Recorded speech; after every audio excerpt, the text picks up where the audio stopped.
El periplo de María, una uruguaya de 33 años radicada en España, y de su hija de 5 años, comenzó en abril del año pasado. La madre y la pequeña llegaron de vacaciones a Uruguay como lo hacían todos los años, pero esta vez el viaje fue diferente. Ya en el avión, la niña comenzó a presentar una conducta extraña, dibujando un oso de peluche con un pene entre sus piernas. Con el paso de los días, ya en Montevideo y alertada por su familia, María llevó a su hija a una psicóloga infantil que determinó que la niña había sido abusada sexualmente por el padre. Otra psicóloga y una sexóloga especializada en abuso infantil confirmaron el dictamen primario. La madre decidió no regresar a España y a partir de entonces comenzó una larga batalla judicial en ambos países. El padre la denunció penalmente por sustracción de la menor y la madre desplegó una batería de pruebas para demostrar lo riesgoso que sería volver a España. Este es uno de los últimos dibujos que la niña hizo representando a su padre. La referencia al miembro viril masculino es inequívoca, algo que aparece reiteradamente en las expresiones de la niña.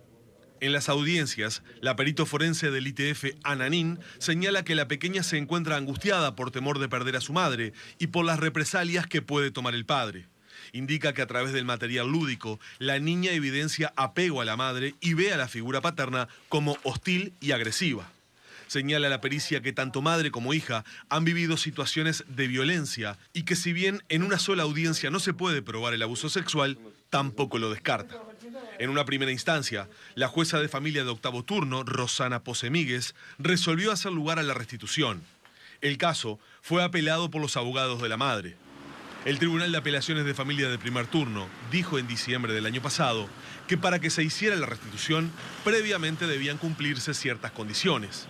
Primero, que el hombre desechara la denuncia presentada contra la madre en España por sustracción de la niña, que se le reconociera la tenencia de la hija en favor de la madre, se impuso una restricción de acercamiento de 500 metros tanto a la mujer como a la hija y se le prohibió cualquier tipo de comunicación con ambas por cualquier medio o cualquier vía. Para regresar, se tenían que acreditar todos estos extremos ante la justicia de España.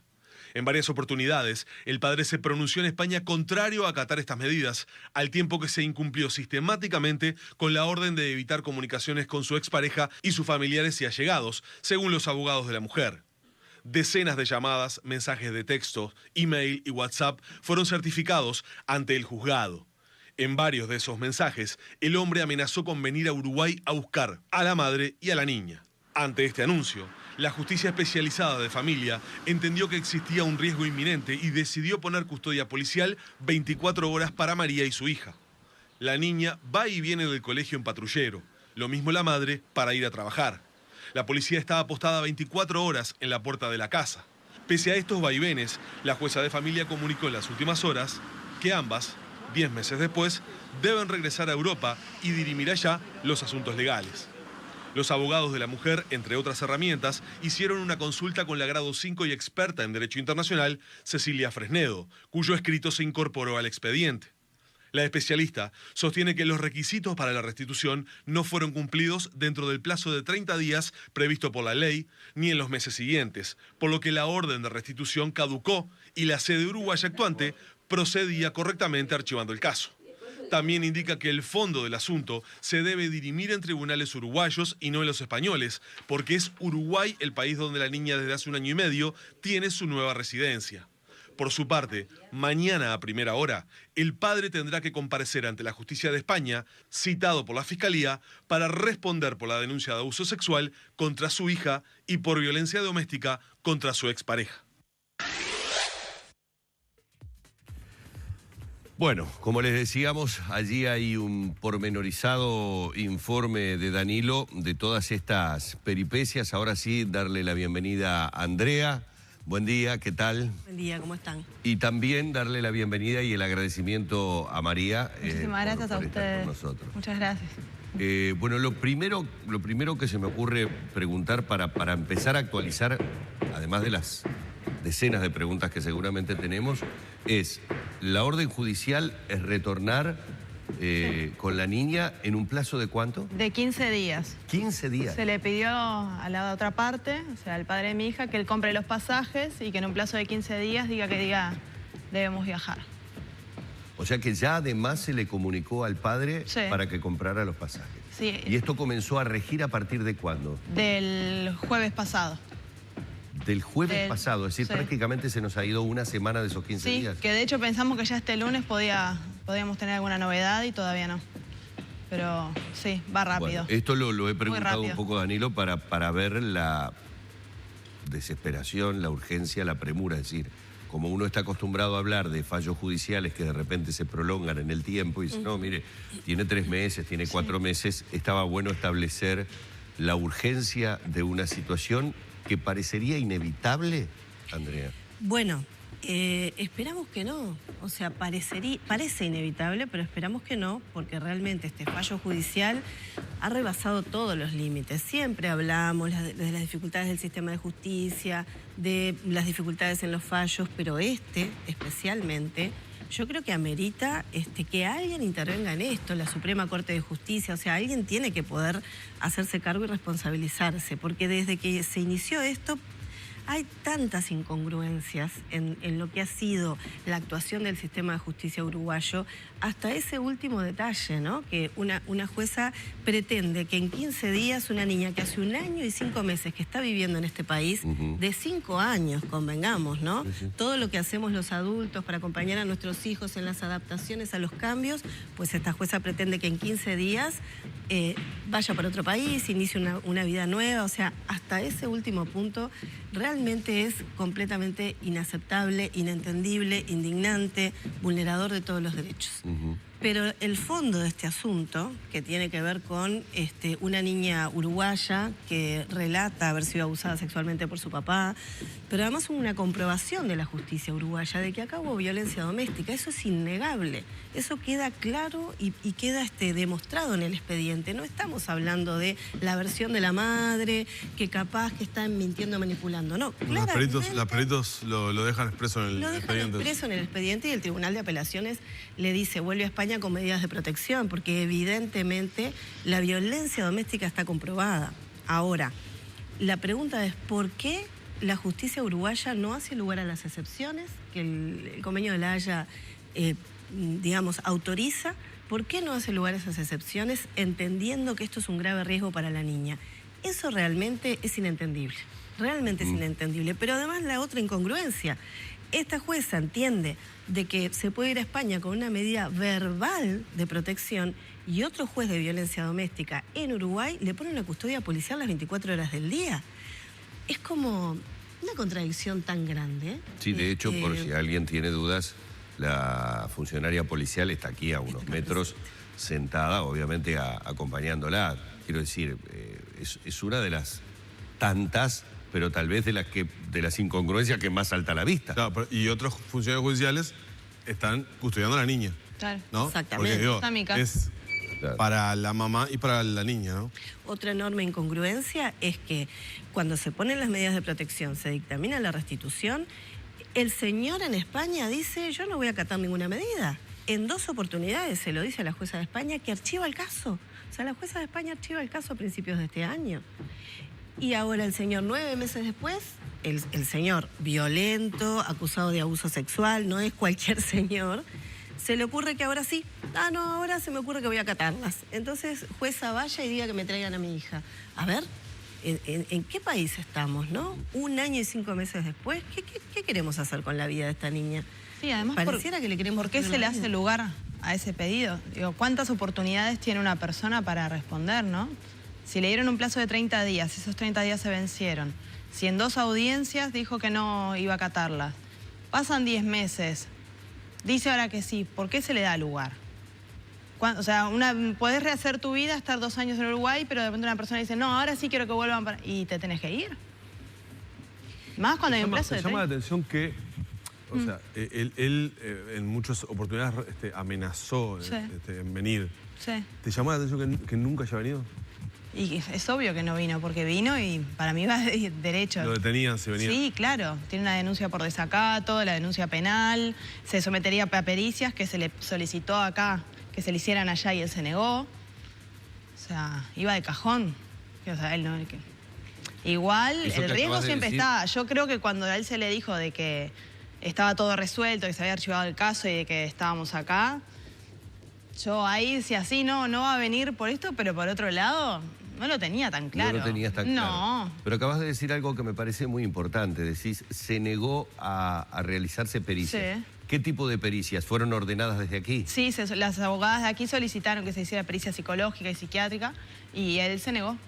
¿Y eso no fue tomado en cuenta como un elemento, no sé, es como si a mí me pidieran hacerme un ADN porque hay una sospecha de que yo haya participado de un hecho delictivo y yo me negara a hacerlo? En ese momento se decía como que era muy acotado el tiempo, que en realidad pericias se hacen un día, se envía el otro día, que era muy acotado porque el tema de la restitución, que era muy largo. Hoy está ya declarando por la denuncia penal y se supone que a partir de hoy ya se va a someter a las pericias. Eso es importante aclarar porque el informe al final lo decía, pero podemos ampliarlo. Hoy mismo está compareciendo él en España para responder por la denuncia que lo cita la Fiscalía por abuso sexual contra la niña y maltrato. Violencia doméstica contra ti. Sí, ahora mismo está declarando. Entonces, también, en realidad, por ejemplo, la jueza que dictaminó esto ahora, una semana antes de dictaminarlo, dijo, esperemos a ver qué sucede en España para ver si doy lugar a restitución o no. Y en España está empezando todo el proceso penal, que era lo más importante, lo que se estaba esperando. Y en realidad esperó 5 días, no esperó ni 5 días. Los 5 días ya fue el decretazo, de pum. Ya está, se van. ¿Para qué? Claro, vos cuando venís de vacaciones, venís con billetes de vuelta. Es decir, venías con la idea de volver, no, claro. no venías con la idea de quedarte con la niña. No, yo tenía mi trabajo, trabajaba en un hotel 4 estrellas, tenía un buen trabajo. Me vine con una valija, tengo 2 perros allá, tengo toda mi vida. Ya, mi plan era, hacía 10 años que vivía ahí, iba a volver. ¿Qué condiciones estabas con él en ese momento cuando venías? Yo ya volvía y nos separábamos. Yo ya me iba a otra casa. Cuando regresaras a España. Sí. Yo ya me fui separada. Y cuando volvía... ¿Tuviste antecedentes de violencia en la convivencia contigo o con la niña? ¿De violencia? Sí, de física. Agresividad, violencia. Física no era tan... Bueno, que siempre que digo esto, después se enojan conmigo y dicen, eso también es violencia, ¿no? La clase venís discutiendo y te frena de golpe el auto para que te choques contra la parte de adelante, tener una discusión y cerrar una puerta y que abra fuerte y te enganche el dedo, pero la violencia de él era psicológica. Pero nunca, digamos... A la niña yo, por ejemplo, nunca le vi pegar. A lo que voy es que nunca tuviste un hecho que ameritara que te presentaras a denunciarlo por algo. Es decir, no hay un antecedente en donde yo vivía no lo denuncié nunca, porque donde él trabajaba, él siempre me tenía como muy amenazada en si vos contás lo que pasó, voy a perder el trabajo, porque por donde él trabaja, entonces si pierdo el trabajo yo me voy a suicidar, me voy a matar, voy a hacer esto. Entonces yo siempre estaba con eso. Claro, una amenaza psicológica todo el tiempo. Claro, si vos contás que yo me drogué ahora, voy a perder el trabajo, y si pierdo el trabajo, entonces me voy a matar y voy a hacer esto, o se cerraban el baño, lo que siempre digo, 1000 veces con un cuchillo enorme y lo afilaba enfrente mío y se metía en el baño. Entonces yo, ya digo, ir a un pueblo de 2x2 y al mismo tiempo yo decía, ¡puah! Ir a denunciarlo a la policía y después si es el padre de mi hija y nunca tuve... reiterado, ¿no, Andrea? Claro. Son casos reiterados de situaciones de violencia, ¿no? Exactamente, ¿no? En general, en muchos casos no hay ninguna. Digo, porque la acusación fácil es ¿y por qué no denunció? Claro, por supuesto, pero es como... Ese es el lugar común en el que se cae rápidamente. Ese es el lugar común. También pasan los abusos sexuales, que de repente una gurisa de 16 denuncia ahora y dice, pero ¿por qué no denunciaste antes si esto empezó a los 8 años, no? O sea, esto es lo más común porque justamente siempre hablamos de lo mismo. Cuando la violencia ocurre dentro de las relaciones afectivas, hay mucha ambivalencia, mucho deseo de cambio, uno espera que esto de alguna manera tenga una vuelta de tuerca. También la idea de que la violencia emocional es algo difícil de comprobar, ¿no? Uno va a denunciar y ¿qué dice? ¿Qué pruebas da? Capaz que cuando uno va con un moretón o con una lesión fuerte, que aún así tampoco se van a hacer las denuncias. O sea que esto es parte de las características del problema. En el informe veíamos algunos de los dibujos que hizo la niña, de las expresiones que hizo con la madre en la casa, o incluso también hay un fragmento de las pericias que hizo el ITF. Como especialista, ¿a vos te quedan dudas? A mí no me queda ninguna duda a mí no me queda ninguna duda. Ayer hice una consulta telefónica con Sandra Baita, que es una experta argentina, psicóloga, que viene a capacitar a jueces y fiscales, que tiene un libro especial escrito para los jueces y fiscales uruguayos, donde habla justamente de los gráficos de niños.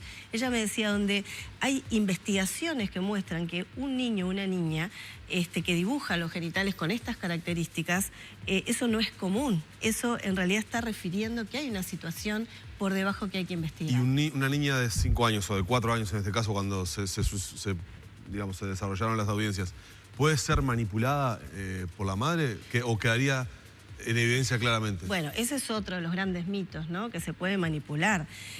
Se puede manipular, pero perfectamente profesionales entrenados, eso claramente queda demostrado. Queda demostrado. Es más, en ningún momento de todo este proceso judicial tan incongruente, eso aparece ni siquiera como una sospecha. Pero además, quiero decir dos cosas. La perito forense psicóloga plantea que ella tiene que interrumpir la pericia, que no la puede continuar, porque la niña tiene un episodio de encopresis, que eso es bastante además común en casos de abuso. Pero la trabajadora social dice que hay indicadores altamente probables de abuso sexual. O sea, no es que lo descartan el abuso sexual, en ningún momento queda descartado. Lo que no se puede es comprobar, porque seguimos en este país pretendiendo que con una pericia única, o sea, una sola entrevista, un niño pueda relatar todo lo que le sucedió. Y me quiero detener en esto porque cuando la justicia uruguaya ahora restituye y dice, no, pero nosotras la mandamos con medidas de protección a España, yo lo que quiero mostrar es que estamos mandando una niña de 5 años a un país nuevo, con una madre aterrorizada con toda la justificación, ¿no?, de que vuelve a enfrentarse con esta situación, que tiene que salir a buscar trabajo, que tiene que salir a buscar un lugar donde vivir, y una niña que pretendemos que después de 1 año y 5 meses vuelva a enfrentar un juicio por abuso sexual, en donde va a tener que volver a relatar la situación, volver a enfrentarse con el hecho traumático. Hay muchos niños que no quieren volver a enfrentarse a esto, que se callan, que lo olvidan, bueno, que no lo hablan. Leyendo el expediente, en un momento habla de que la niña en una de las audiencias se va, o sea, huye hacia un rincón de la sala. Pero por supuesto, entonces cuando ¿Pero sabes por qué huyó? ¿Sabes por qué huyó? Porque había un hombre dentro. Porque había un hombre en la audiencia. Claro, y eso lo vieron todos. Vos relatabas que ella no va a los cumpleaños de sus compañeritos porque le tiene miedo a los papás, pero la llamaron a declarar y ella cuando asomó la cabecita y vio un hombre, dijo, con un hombre no. Adelante de la jueza. Dijo, hombre no, yo no entro. Sí, entra, con un hombre yo no entro. Este hombre era abogado defensor. Es una niña que está demostrando a las claras, ¿no?, el trauma al que ha sido ¿Eso lo dijo delante de la jueza? Claro. De la jueza, de la abogada de la otra parte, de mis abogadas, de mi familia que estaba ahí también atrás sentados. Se puso a llorar y salió corriendo. Dijo, con un hombre, no. Iba a entrar, Iba a entrar caminando con mi abogada, entró. Y cuando lo vio, pegó el grito, ¿no?, que de ninguna manera entraba con un hombre. Más evidencia, ¿no? Son esas cosas, lo vio la jueza esto también. Además de todas las otras cosas que vio.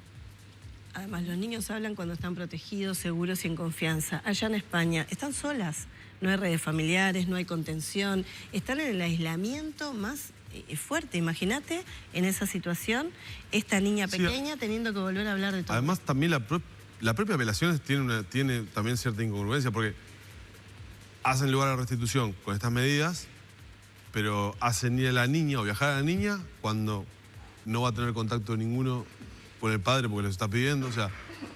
También eso es incongruente, pero yo apunto también al riesgo tan alto, porque la gente dice, bueno, que se haga el juicio con todas las garantías en España. Mentira, para esta niña no hay garantías, porque esta niña ya habló, ya hizo un relato espontáneo, ya contó, lo dibujó, hizo juegos, o sea, ya expresó todo lo que tenía que expresar. 1 año y medio después, volver, ¿no?, a revolver en ese hecho traumático, ¿qué pretendemos que suceda en eso? Es muy probable que la niña no vuelva a hablar y se calle. Entonces, ¿esas son las garantías que la justicia uruguaya le está dando a la niña para que enfrente esta situación en España? No. Eso realmente es de un nivel de vulneración enorme, ¿no? Y a propósito del tema de las medidas de protección, porque ya lo habías dicho prácticamente en el comienzo y yo quería ir sobre ello, porque en el informe que realiza Danilo, también en su momento hubo cierto tipo de medidas restrictivas o cierto tipo de reglas que tenía que seguir el padre que no las siguió. ¿Cuáles son las supuestas medidas de protección que la justicia uruguaya dice garantizar? En realidad tiene que dar España, pero bueno, digamos que desde aquí se supone que se garantizan. ¿Cuál sería la protección que tendrías apenas llegaras a España? Si voy ahora, sí. Y las que había pedido solo apelaciones. Orden de alejamiento y cero comunicación. Ya está. Y la de cero comunicación, desde que la incumplió. Pero no lo que tenés aquí, no un funcionario policial, ¿no? Solo eso. O sea que depende exclusivamente de si él quiere o no quiere respetar esa orden. Que ya vimos que no la respetó. Por eso a ese punto iba. Sí. Digo que no lo hizo ya en creo que un par de oportunidades o más aquí en muchísimas oportunidades que le escribió, que le habló, que la llamó y en las últimas comunicaciones con amenazas, María. Sí, sí, sí. O sea, no estamos hablando solamente de una comunicación, ay, quiero ver a mi hija, ya con amenazas. Mensajes de texto, mails, WhatsApp, se creaba cuentas falsas, agarraba fotos mías, la publicaba por todos lados, ponía a mí, a mi entorno familiar, a gente que no tenía absolutamente nada que ver, pero un conocido de un hermano mío, o sea, ya una locura, a mujeres de negro, a todo lo que pudo. Pero a mí fue impresionante porque era tipo 15 llamadas en un día, con 5 mensajes. Y obviamente yo iba haciendo ampliaciones en la policía cada vez Me imagino, porque lo escuchamos recién, sé la respuesta, pero quiero reiterarlo para que quede claro. Y obviamente, de estas faltas, de no haber acatado órdenes que tenía, ustedes lo documentaron y lo hicieron debidamente en el juzgado. Es decir, acá está esta persona amenazando, acá está esta persona comunicándose, acá está diciendo que va a venir, es decir, desacatando ese tipo de situación. Y además no nos olvidemos que si yo voy para allá, por el trabajo que tiene él, a los pocos días que yo llego, él va a saber dónde vivo. Él va a saber dónde está mi hija. ¿Y eso por qué? Por donde trabaja. Porque tiene acceso a residencia. Claro. El primer día que tenga que llevar a mi hija a ese sitio que va todo el mundo, pues no puedo decir, él tiene acceso desde donde trabaja. O sea, a los pocos días sabe dónde estamos. Que esas son otras garantías que nos tendrían que dar. O otro nombre, una identidad, ¿no? Algo, porque él va a saber ese día dónde estamos. O sea que la tan manida medida de protección, digo manida por el hecho de que obviamente la justicia uruguaya se va a amparar en esa situación. Es decir, uno lo mira desde afuera y lo que siente es, bueno, nosotros entendemos que esto se tiene que dirimir en estrados judiciales españoles, le damos a la madre y a la niña todas las garantías, pero digo, lo que estamos desmenuzando es que lo de todas las garantías es bastante entrecomillado, que la situación de María y de su hija, una vez que llegue a España, es de completa y total indefensión. Exactamente, por eso, ¿no? No solamente no le dan garantías, sino que la colocan a la niña en una situación de indefensión, en la situación de tener que volver a enfrentar el hecho traumático y que no sabemos eso qué resultado pueda dar, pero además con una medida de protección que hace años venimos discutiendo en este país, que no sirve. Por eso implementamos las tobilleras, porque las medidas verbales de no acercamiento, realmente, ¿no? En realidad hemos tenido hechos que yo no sé cómo no aprendemos, ¿no? En donde papás han asesinado a sus hijos. El año pasado hemos tenido 6 chiquilines asesinados por sus papás o padrastros cuando tenía medidas de no acercamiento hacia la mamá. Entonces, digo, esto no es algo banal. Esto es grave. Lo que estamos hablando es de que si hoy María está acá con un océano de distancia y con una guardia policial 24 horas y su hija también, la vamos a mandar a 300 kilómetros, 500, no sé la distancia que tendrán. 300. ¿No? A 300 kilómetros con una medida verbal y pretendiendo iniciar todo un juicio para que se compruebe algo que ya acá hay pruebas de sobra, es realmente... No sé cómo catalogarlo, si la justicia uruguaya se está lavando las manos, si la justicia uruguaya realmente es tan ignorante que no puede atender estas situaciones. Realmente es muy difícil de entender. Tenemos que ir cerrando, pero en el final y simplemente porque mucha gente puede estar pensando si Cancillería no puede intervenir para darle siempre... A ver, María, uno tiene que pensar que estás... a 7 días, 8 días, 9 días de que se concrete una orden judicial que si no sucediera nada en la declaración que ahora el padre está realizando o en estos días, vas a tener que acatarlas, porque si no la que estaría incurriendo en el... Igual va independiente la denuncia penal de lo de la restitución. Ajá. Por ejemplo, puede ser que yo viaje y la denuncia penal vaya súper adelante y en nada, pero igual yo tenga que viajar. Claro, pero digo, tomando y poniendo hipotéticamente la situación de que tuvieras que viajar, ¿por qué digo lo de Cancillería? Porque estamos muy acostumbrados a ver que cuando sucede cualquier hecho en el que se ven involucrados uruguayos, donde puede peligrar su vida, su estado emocional. Estoy hablando de todos y cada uno de los hechos que han acontecido en los últimos tiempos, huracanes, terremotos, por ejemplo, lo que sucedió en México. Solemos todos los periodistas ponernos en contacto con el embajador correspondiente porque la embajada, el consulado, se pone a disposición de los uruguayos para localizarlos, para buscarlos, para darle la protección, la asistencia necesaria. Pregunto, en el caso de tener que viajar, ¿tú has tenido algún contacto aquí para que por lo menos a través de Cancillería haya un seguimiento estricto de tu caso para ante cualquier situación tú tener la protección del Estado uruguayo necesaria? Tuvimos contacto en diciembre, cuando antes que pasaba, después de lo de apelaciones, nos recibieron súper bien y de hecho justo estaba la cónsul uruguaya de Barcelona aquí, entonces tuve la suerte de poder hablar en persona con ella y seguimos en contacto y no, la verdad que...